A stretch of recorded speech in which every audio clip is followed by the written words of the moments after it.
Hello and welcome back to Big G's Railroad Channel. I'm Big G, and today we'll be looking at Gary Walters' N-Scale Update number 15. It has been a little while since I've put out an update on the layout. I was planning on doing one on May 15th, and I failed to do so just because I didn't have a whole lot done and not enough to make a video update. I've had a few things going on outside of the layout or off the layout, so got those dealt with and got a bunch of stuff done out in the yard that was needing to be done.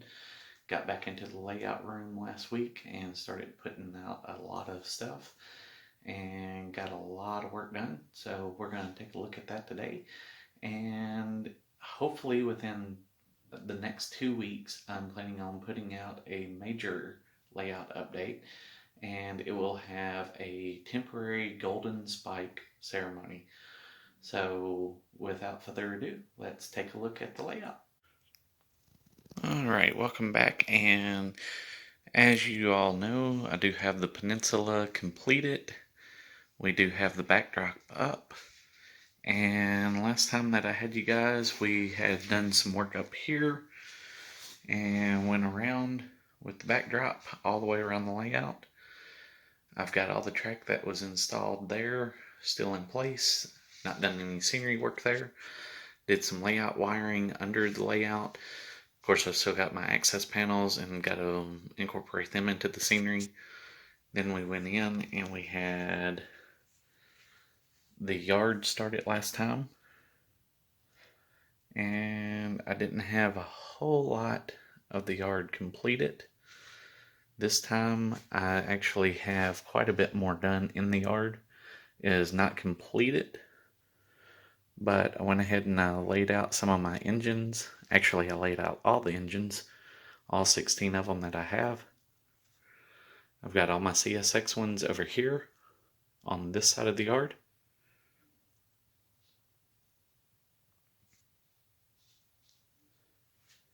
Then I put some of my auto racks. They will not be actually operating out of this yard. They will be on through freights because I do not have an auto manufacturer on the layout. You will see these come through the layout, but they will be, like I said, on through freights.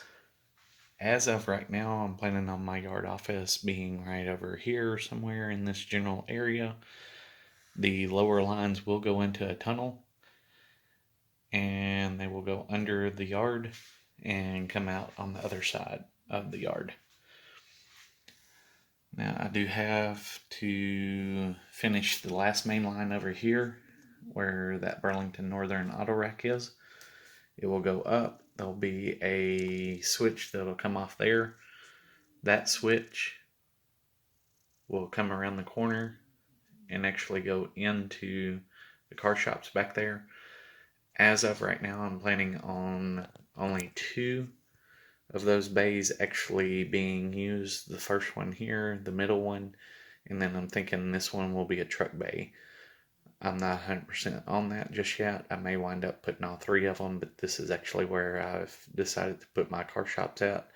This building, all the buildings will be lit onto the layout, as well as some outdoor lighting is added to the layout as well. So some projects to keep me busy after the fact when I start my scenery process.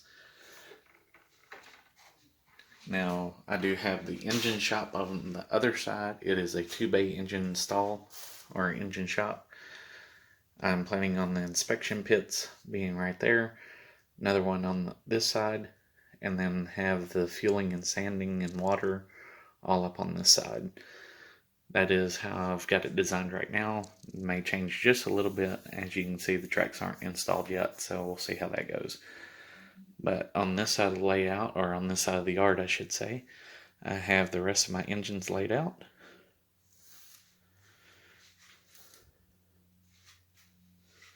Get a little further down so I can get all of them in the shot here. Now the 3 outer ones there, my Southern Pacific daylights, I've got both of those. Those will be coming out onto the layout with the excursion trains behind them. Still got to get a few more of the UPs Planning on putting this along with one UP with the flag on it, and then getting the excursion train for that one. That will be another couple purchases that I need to make for that. But the rest of these will be on through freights more than likely. Occasionally I may wind up having them with some CSX power. We'll just see how that plays out. But the yard will come around the corner here.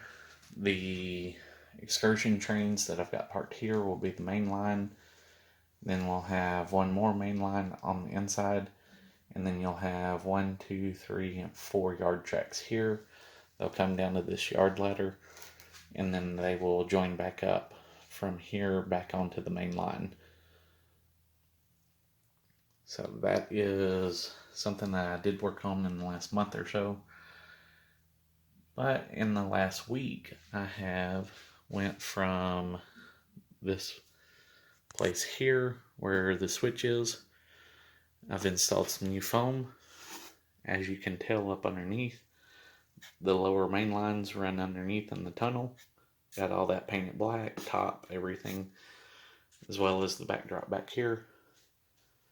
Installed, I thought I was only going to have to come down to here. I wound up having to come on further down and put another piece in, which is fine with me. Just extends the tunnel. So when you actually go into this tunnel over here, you'll go through that tunnel portal. You'll go all the way underneath the layout or underneath the yard. And when you go all the way through the yard, you'll come around the corner. You can see I'm in the little windows there. Those will be covered up eventually, but as of right now, they'll be open. You'll come out that tunnel portal, go through the switches there, crossovers, and then you'll go back into the natural tunnel around that curve, and then back out that tunnel there.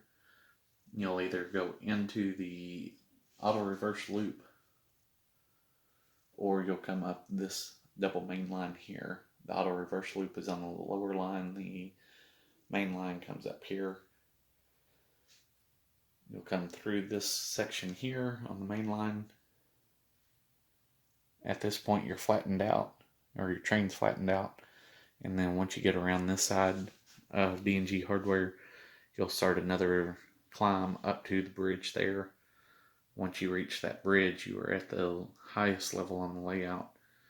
And then you'll go around the curve by the backdrop back there on the top level. And then where the CSX engines are parked, you'll be into the yard. And the main line goes along the back side of the yard, around the curve. And then, like I said, where the last Bloody Nose Southern Pacific is and the excursion train engines that I have parked are the main lines. They will continue down this way, joining up with the yard ladder. It will do like an S-turn around, join into the mains, and then at that point, these three will be your lines. The two outer ones will be the main lines. This one will be the yard ladder, or the yard lead. Those will continue down. This is where I've picked up a lot of work over the last week or so. You'll come around this curve here. At that point, you'll go onto this riser. Just still have the track pins in at the moment, but those will be getting pulled out after the video. You'll come down this 2% grade here, and then you can see where I've got the switches at. The first switch will bring the yard lead in to the main line. Then the main line will have a crossover, and then I have another switch right here that will be switching off of the main line. This will come to the edge and start a 2% grade down. At that point, it will come on down, and I'll show you where that goes here in just a moment. But we'll come around the temporary bridge that I have in. You'll do a 180 degree turn. You'll come down this 2% grade here. At this point, I've got this flattened out. This will actually have two switches on it. both going opposite directions of each other. One of them will go over to Big G's food factory. This other side will come off, and at that point go into this section here where it will be serving several businesses as well. Where I was telling you that this second switch back here, the one closest to the curve or the bridge scene, it will come off, do a 2% drop, and it will come on down and meet up with a switch on the outer side here, and that will be my auto reverse loop for this side of the room. So I put that riser in, that will be being installed today. And then at this point it will come on down, hit this riser. This will be the last 2% grade that it's got to go down. At that point it meets up with the 2 tracks going into the tunnel, and then you're right back to going through the tunnel, and from that point come out of the tunnel and either go into staging or stay on the main line. So that is the plan. That is what I'm hoping that I can get done in the next week to 2 weeks. And with that being said, I will do another update, doing a temporary Golden Spike Award, and I will also have a mail call coming. It will include the bridges that I'm planning on putting in, so I will show you those when those come in on the next live update. And hopefully we will have some trains set up and testing out and running on the next live update. And I'll actually have my trains going all the way around the layout like they are intended to, and on their actual main lines that they're going to be running on. So we'll see that, and hopefully I hope to get it done by the end of the week, but we'll see how that goes, and I will see you guys later. Y'all have a wonderful week.